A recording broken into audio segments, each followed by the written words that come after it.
Alhamdulillah, wassalatu wassalamu ala sayyidina Muhammad Rasulillah wa ala alihi wa sahabatihi wa man tabi'a sunnatahu wa jama'atah min yaumina hadha ila yaumin nahdah. Sayyidi Syekh Kiai Haji Hasbullah Badawi, Mustasyar Pengurus Besar Nahdlatul Ulama, Athalallahu baqa'ah, Tughran lana wal ummah. Hadratus Syekh Kiai Haji Su'ada Rawi Syuriah NU Cilacap, Urus Imdad yang saya hormati, Bapak Bupati Cilacap periode 2017-2022, Al-Akh Al-Aziz Ustaz Hafidh Al-Tazani yang berbahagia, Ayyuhal Hudur. Asbihu ini awal mula lahir sebagai sayap dari lembaga dakwah NU Pusat, LDNU. Awal mulanya lahir ketika masih Pak Hashim Muzadi.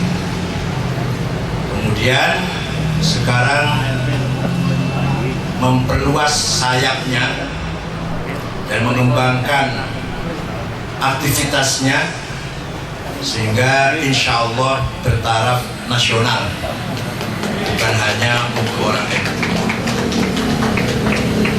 Asbihu saya dukung. Kenapa? Karena bukan hanya semata-mata buka irigasi, itu pasti itu.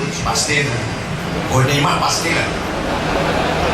Tapi yang penting akidah. Ghanimah dapat, akidah selamat. Setiap jamaah umroh atau haji turun di Jeddah dibagi-bagi buku Wahabi. Bukunya menarik, kertasnya lek, covernya mewah, isinya Wahabi, ajakan-ajakan dakwah agar orang mengikuti Wahabi, tahlil bid'ah, haul bid'ah, maulid Nabi bid'ah, Isra Mi'raj bid'ah, ziarah kubur musyrik. Ziarah kubur musyrik. Kalau musyrik berarti halal darahnya. Orang NU boleh dibunuh semua, al-damuhum semua, halal dimahum. Orang NU menurut kaum musyrik kok. Nah, Asbihu menyelamatkan jamaahnya dari itu semua, sehingga Asbihu menerbitkan buletin berapa bulanan? Per bulan, setiap bulan ada buletin bimbingan haji dan umroh. Kemudian turun di Jeddah nanti juga dibagi-bagi oleh Asbihu buku kecil untuk menyelamatkan jamaah umroh agar tidak terpengaruh dengan buku yang diterima dari Wahabi. Hal yang saya hormati terutama para kiai, man lam ya'rif syarr waqa'a fihi, man lam ya'rif syarr waqa'a fihi. Barang siapa tidak tahu mana yang jelek, jangan-jangan nanti terjerumus di situ. Orang karena tidak tahu terjerumus di situ. Oleh karena itu kita harus ya'rif syarr, kita harus mengerti, tahu persis asyar. Jangan hanya tahu NU saja, tapi harus tahu yang lain juga. Pertama, di Indonesia ini ada namanya tarbiyah, didirikan oleh alumni Mesir, mengkaji kitab-kitab Ikhwan Muslimun, Hasan Al-Banna, Said Qutb, Muhammad Qutb, Al-Ashmawi, Omar Tilimsani. Isinya ajaran-ajaran mengajak kita agar mendirikan negara Islam. Maka tarbiyah berkembang di kalangan beberapa mahasiswa Islam perkotaan yang sekarang resmi di bawah underbau partai PKS. PKS resmi tarbiyah di bawah PKS. Itu singkat saja lah, itu ceritanya lah. Yang kedua, Jamaah Tabligh wal Khuruj, lahir di India, yang membentuk namanya, muassisnya namanya Abdurrahman Muhyiddin Al-Kandahlawi.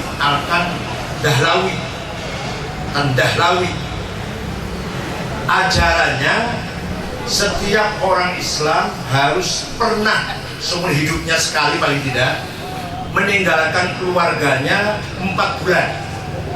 Tinggalkan keluarga 4 bulan untuk dakwah. Kalau sudah 4 bulan terus ya monggo, tidak terus ya nggak apa-apa. Mengajak orang-orang sholat yang dibaca buku-buku Fadhailul A'mal, tidak boleh tidur di hotel, tapi tidurnya di masjid, masak di masjid, umba-umba, mencuci pakaian di masjid. Ada nggak di sini? Nah, dia harus tahu saja. Tapi mereka apolitik, tidak berpolitik, hanya merupakan gerakan sosial. Banyak pengikutnya. Singkat saja itulah. Yang ketiga, FPI, Front Pembela Islam. Bosnya adalah Habib Rizik bin Syihab, lahir tahun 97. Siapa yang mendirikan kita tidak tahu, tapi yang jelas konon katanya, karena nggak resmi, yang nggak tertulis, jadi konon katanya yang mendirikan adalah Kapolda Metro Jaya ketika itu, Pak siapa? Lupa namanya. Kapolda Metro Jaya ketika awal-awal reformasi itu, Nugroho Jayusman, Irjen Nugroho Jayusman. Mereka konsepnya amar ma'ruf nahi mungkar dengan secara aksi. Pecahin botol, minuman keras, obrak-abrik, karaoke, jelajah kok. Akhirnya karaoke ini banget jelajah. Anggar Pak Edi Bupati harus dipikirkan agenda paling utama, harus menertibkan karaoke itu. Karaoke-nya nggak apa-apa, tapi kalau sudah lebih dari sekedar nyanyi itu bahaya. Kalau hanya nyanyi nggak apa-apa, kalau hanya nyanyi. Jadi lebih dari itu bahaya. Itu FPI namanya. Sekarang sekretarisnya siapa itu yang paling keras, yang pernah menyerang Pawe, memperingati hari lahirnya Pancasila, Munawwarman. Yang keempat, apa yang keempat?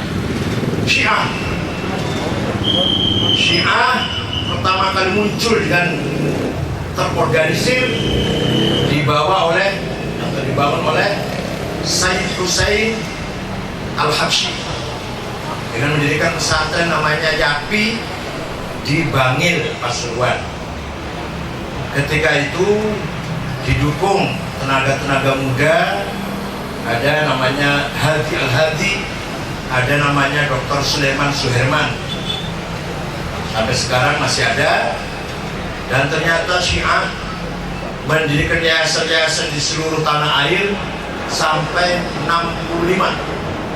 Ada 65 yayasan-yayasan di tanah air ini. Bandung, Jakarta, Semarang, Cilacap ada nggak ya? Ada namanya Yayasan Al-Hadi, ada Al-Mutohari, ada Al-Mutadhor, ada Fatimah Zahra. Banyak sekali yayasannya itu. Di Jakarta ada Universitas Az-Zahra, di Fatmawati juga ada yayasan di situ, Depok juga ada, Depok namanya Baitul Ulum, dan seterusnya. Maka Syiah ini perkembangannya juga harus kita waspadai. Kalau mereka kuat juga bisa menggoyang Ahli Sunnah wal Jamaah bisa menggerogoti kesatuan dan keutuhan NKRI. Karena konsep mereka line up-nya ke luar negeri, yang ngatur dari sana bukan dari sini. Maka itu harus kita waspadai, walaupun belum merupakan ancaman, tapi harus kita awasi. Belum merupakan ancaman, belum, masih kecil.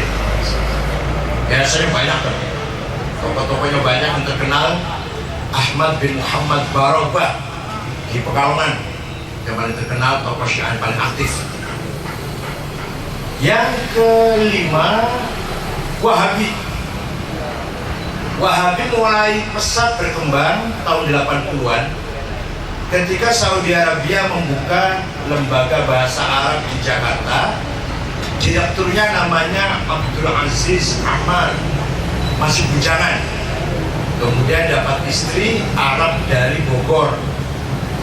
Melalui beliau lah aliran-aliran dana dari sana, kemudian mendirikan yayasan-yayasan, lembaga-lembaga pendidikan yang besar, ada 12 yang besar. Di Lenteng Agung, belakangnya Ciganjur, dari rumah saya 1 kilo, namanya Yayasan As-Sofwa. Direkturnya namanya Abdurrahman, pernah dipenjara 1,5 tahun terlibat pengeboman Hotel Atrium ketika Presiden Habibie. Yang kedua, Yayasan As-Sunnah di Cirebon Selatan, tapi kalau saya Cirebon Utara. Kalau saya Cirebon Utara, kan ini Cirebon Selatan. Di daerah Kali Tanjung Geraksan, didirikan oleh Muhammad Toharoh.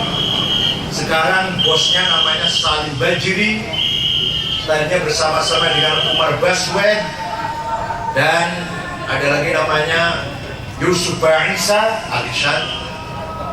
Itu ajarannya sangat keras, mencaci maki amalan-amalan Nahdlatul Ulama. Alumninya, alumni Pesantren As-Sunnah Cirebon ini bukan hafal alfiyah, bukan hafal juz amma, bukan hafal abaiti, hafal rakit bom. Satu, namanya Saifuddin, ngebom Masjid Polresta Cirebon, kantor polisi kota Cirebon. Hari Jumat, Allahu Akbar, sholat Jumat, bom meledak. Yang kedua, Saifuddin ngebom, yang memasukkan bom melalui pot bunga Hotel Ritz-Carlton. Itu anak Desa Manis Lor, Kecamatan Jalaksana, Kuningan Selatan kan? Kalau saya utara bukan, selatan. Yang ketiga, alumni As-Sunnah Ahmad Yusuf dari Losari yang ngebom gereja Betel di Solo. Itu Cirebon. Ada lagi di Cimanglit, Sukabumi, ada di Cijeruk, Bogor, ada di kota Tasikmalaya, ada di Jember, Jalan Danau Toba, namanya Yayasan Al-Faruq, ketuanya namanya Amin Rojak, Arab dari Bondowoso. Ada di Surabaya, Jalan Arif Rahman, Perumahan Galaksi, Muko 2630, namanya Al-Fitroh, ketuanya Ainul Haris. Ada di Mataram, Lombok, namanya Umar bin Khattab. Juga di Bandar Lampung, Yayasan Ulil Albab, dan seterusnya. Ini yayasan-yayasan Wahabi yang akan menggembleng kader-kadernya untuk memberantas bid'ah dan khurafat, yaitu tahlil, haul, tawassul, maulid Nabi, Isra Mi'raj, ziarah kubur. Ini mereka. Nah, Asbiu ini misi yang paling mulia adalah mengawal jamaah umroh dan haji agar tidak terpengaruh sama sekali dengan ajaran Wahabi. Ini amal solehnya ini. Soal irigasi itu pasti ada ya, Mas.